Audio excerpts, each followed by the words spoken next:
कि पहले फेज में 19 अप्रैल को 102 सीटों पर 66.14% वोटिंग हुई थी।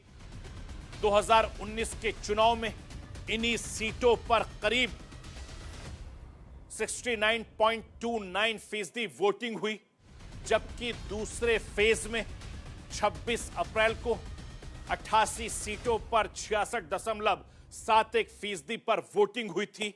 लेकिन साल 2019 में इन सीटों का जो आंकड़ा था वो लगभग 70% के आसपास था और तीसरे फेज में 7 मई को 93 सीटों पर वोटिंग हुई, 65.68% वोटिंग हुई थी और साल 2019 में इन्हीं सीटों पर औसतन 66.58% वोटिंग हुई।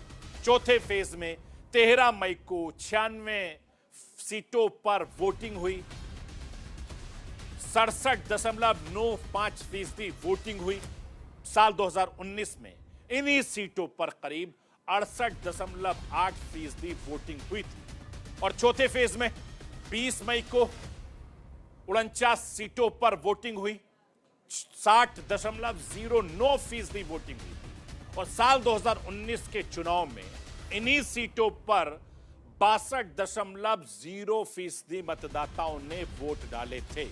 तो ये 2019 का और 2024 का ये आंकड़ा आपके सामने रख रहा हूं। यानी 2019 लोकसभा चुनाव की तुलना में हर फेज में वोटिंग कम हुई है और जिस राज्य में वोटिंग ज्यादा हो रही है उस पर भी सियासत तेज हो गई। वोटिंग के मामले में 5वें चरण में पश्चिम बंगाल पहले नंबर पर रहा। पश्चिम बंगाल में 74.65% वोटिंग हुई। अब बीजेपी के नेता इस पर सवाल उठा रहे हैं। उनका कहना है कि इस बार मतदान में इजाफा रोहिंग्या घुसपैठियों की वजह से हुआ।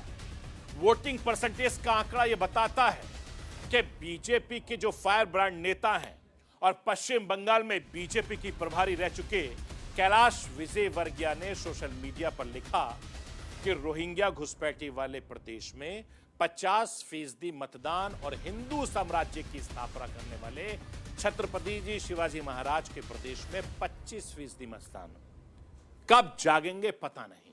कैलाश विजयवर्गीय ने यह पोस्ट वोटिंग के दौरान 2:45 पर तब के आंकड़ों को देखकर किया था और उसके बाद इस पर सियासत तेज हो गई।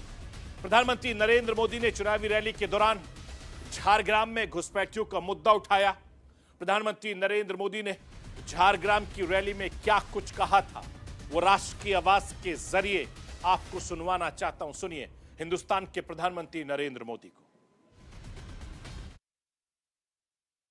बंगाल में दंगे आम बात हो गई है।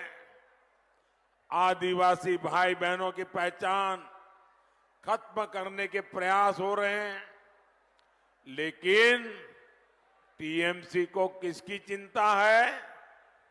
टीएमसी को अपने वोट बैंक की चिंता है।